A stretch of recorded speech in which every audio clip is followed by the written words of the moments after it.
दोस्तों नमस्कार। आज के इस वीडियो में हम लोग जानने वाले हैं छत्तीसगढ़ बोर्ड कक्षा 5वीं विषय गणित के अंतर्गत अध्याय 4 ऐकिक नियम से संबंधित सही विकल्प के प्रश्न हल करना। ठीक है, तो इस वीडियो में हम ऐकिक नियम से संबंधित सही विकल्प के किस तरह से प्रश्न आएंगे और उन्हें हम किस तरह से हल करेंगे, ठीक है, ये मैं बताने वाला हूँ। आप लोगों को बता दूँ, ऐकिक नियम एक छोटा सा पार्ट है जिसमें से अक्सर 1 नंबर या 2 नंबर के प्रश्न पूछे जाते हैं। इसलिए हमें सही विकल्प के प्रश्न किस तरह से आएंगे ये जानना जरूरी है। ठीक है, तो चलिए आज का वीडियो शुरू करते हैं। तो चलिए ऐकिक नियम से संबंधित कुछ बेसिक नियम को समझ लेते हैं ताकि इससे संबंधित प्रश्नों को हल करने में आसानी हो। ठीक, देखिए ऐकिक नियम का मतलब होता है एक एक का नियम। यानी ऐकिक शब्द कैसे बना है जी, ये एक धन एक, इसको जोड़ देंगे ना ये दोनों शब्दों को तो ये बन जाएगा ऐकिक। क्या बन जाएगा? ऐकिक। ऐकिक नियम में क्या होता है, जब हमें एक वस्तु का मूल्य पता रहता है तब हम एक से अधिक वस्तु का दाम जान सकते हैं। जैसे एक वस्तु का दाम 5 रुपये है, जैसे पार्ले जी आता है, देखना 5 रुपये में मिलता है ना एक पैकेट, तो एक पैकेट पार्ले जी 5 रुपये में मिलता है। तो मैं आप लोगों से पूछूं कि 2 पैकेट कितना में मिलेगा?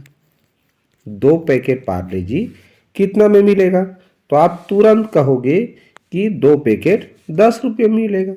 कितने में मिलेगा? 10 रुपये में। अब जरा सोचो, ये 10 रुपया हमको कैसे प्राप्त हुआ? ये 5 रुपया एक पार्ले जी पैकेट का दाम है। अब ये 2 क्या है? पैकेट वस्तु की संख्या है। तो इस 5 का गुणा हमने ये 2 से कर दिया, 5 दूनी 10। इस तरह 2 पैकेट पार्ले जी का हमको दाम मिल गया, मिला ना।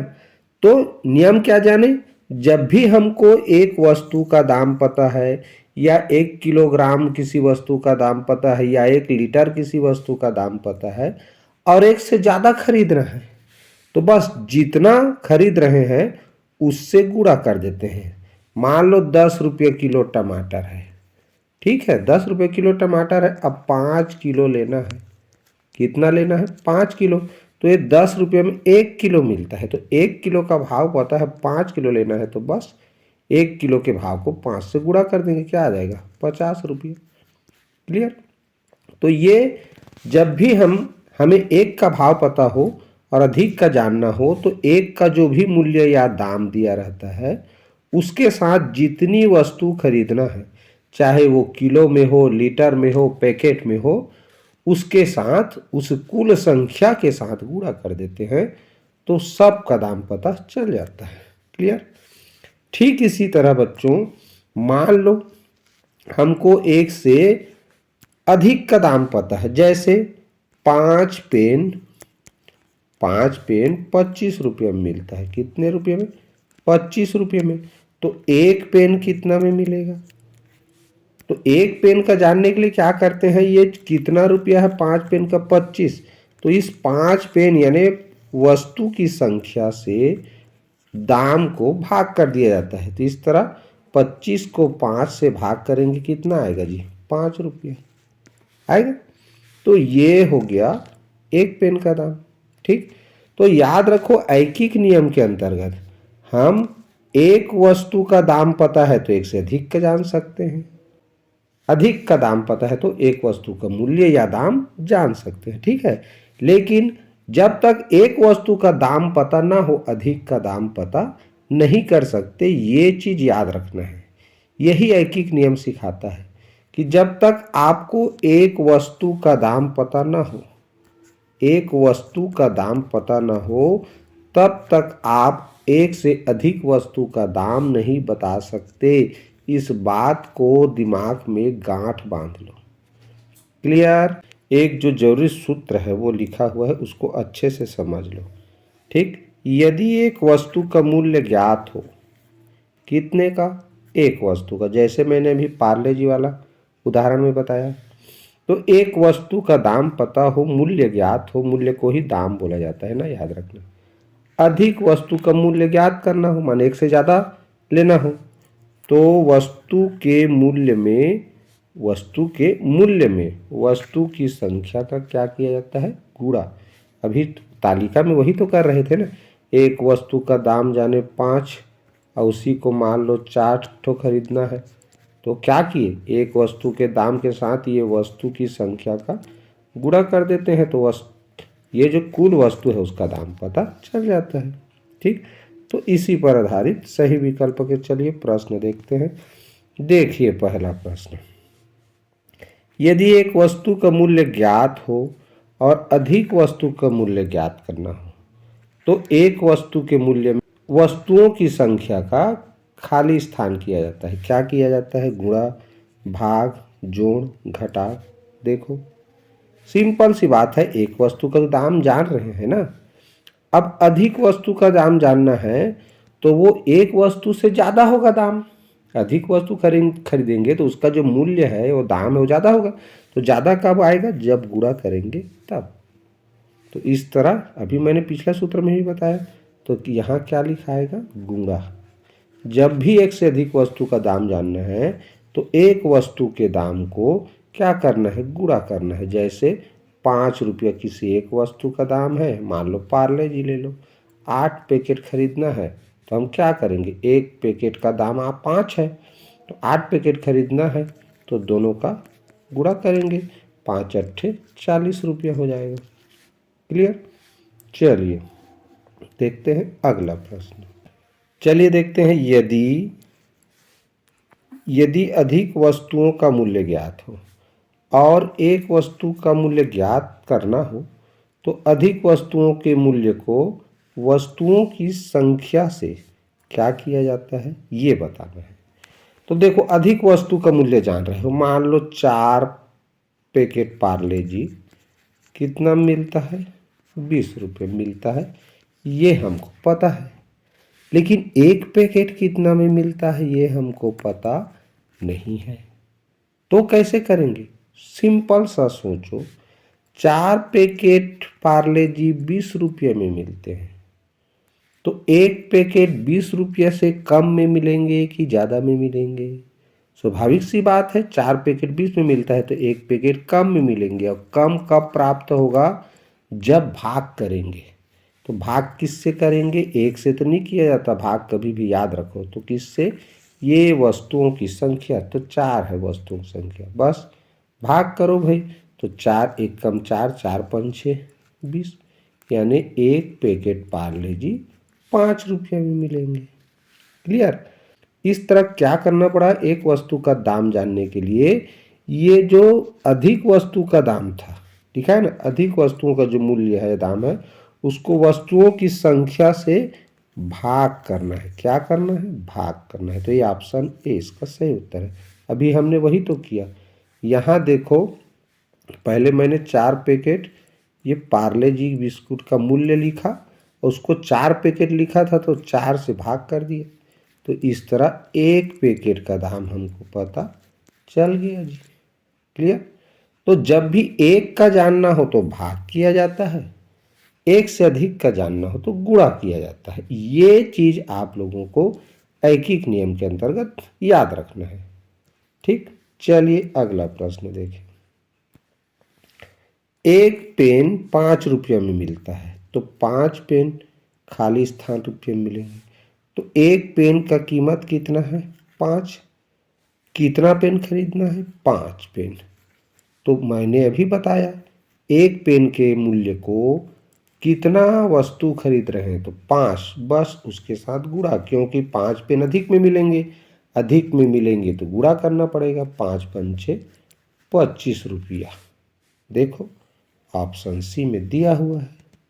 ठीक, तो एक वस्तु का दाम पता हो, एक से अधिक का जानना हो, तो सीधा एक वस्तु के दाम को कुल वस्तुओं की संख्या से गुणा कर देना है।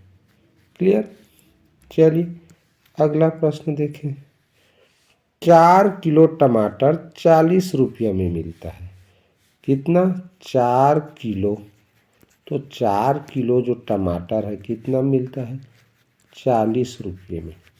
तो कह रहा है 1 किलो टमाटर, तो भाई 1 किलो 40 से कम में मिलेगा कि ज़्यादा में।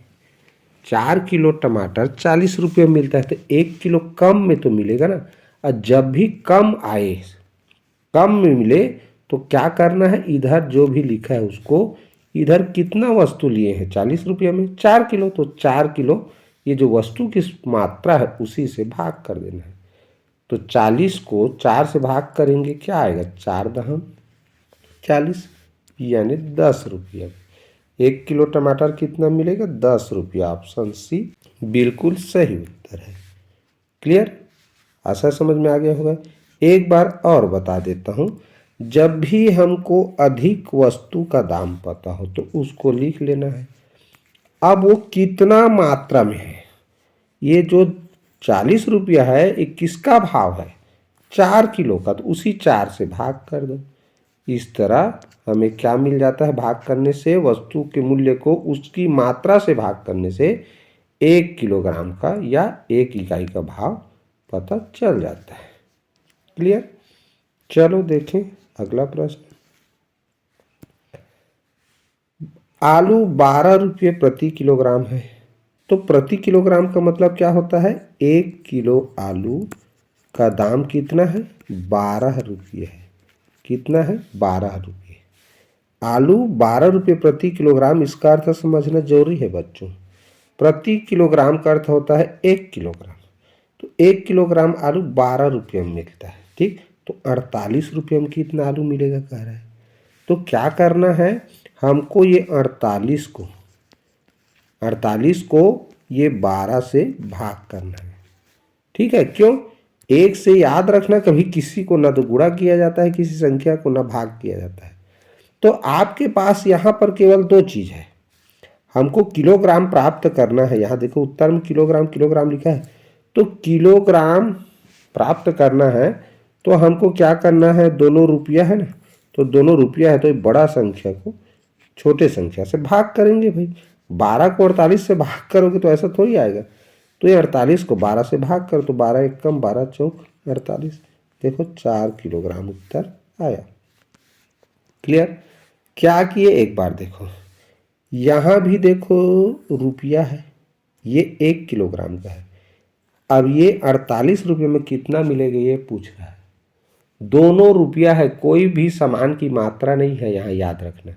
अब जब दोनों रुपया लिखा हो तो बड़े रुपये को, जो बड़ा राशि है, बड़ा राशि कौन है 48, इसको छोटा राशि से भाग कर दो। ऐसे कितना आ गया, 4, तो यही हो जाएगा वस्तु की मात्रा।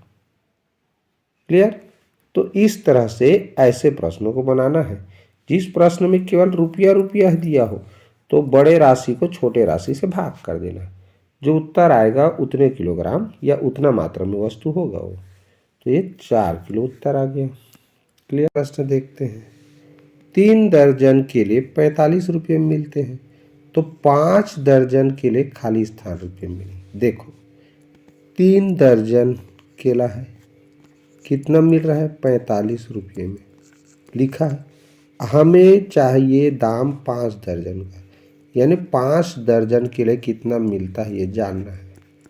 याद रखो, ऐकिक नियम कहता है जब तक आपको एक का दाम ना पता हो तब तक अधिक का नहीं जान सकते। और इस प्रश्न में देखो कहीं पर भी 1 दर्जन का दाम पता नहीं है, ना तो 1 केला का दाम पता है। अगर 1 केला का दाम भी पता रहता तो भी आगे निकाल लेते। ना तो हमको यहाँ 1 दर्जन केला का दाम पता है, ना 1 केला का दाम पता है, तो पहले 1 दर्जन केला का दाम पता करना पड़ेगा। तो क्यों, कैसे पता चलेगा, 3 दर्जन का पता है हमको 45 रुपये, तो 1 दर्जन कितना में मिलेगा, 45 से कम में मिलेगा। कम में मिलेगा मतलब ये वस्तुओं की संख्या में भाग कर देंगे, तो 3 दर्जन भाग करेंगे, क्या आएगा, 3 एक कम 3 और बचेगा 1, 15 बन जाएगा, 3 पंचे 15, यानी 1 दर्जन केला कितना में मिलेगा, 15 रुपये में मिलेगा।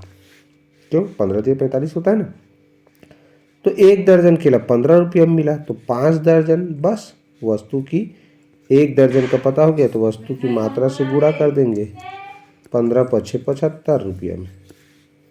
क्लियर, तो इस तरह से बच्चों इस प्रश्न को बनाना था। तो आज के यह वीडियो आप लोगों को कैसा लगा प्लीज़ कमेंट करके ज़रूर बताना। वीडियो को एक लाइक करना बिल्कुल मत भूलना, चैनल में नए हो तो सब्सक्राइब कर लेना। ठीक है। और फिर नेक्स्ट वीडियो में आप लोगों को परीक्षा की तैयारी के लिए फिर से नया वीडियो लेकर आऊँगा। तो तब तक के लिए good bye, have a nice day.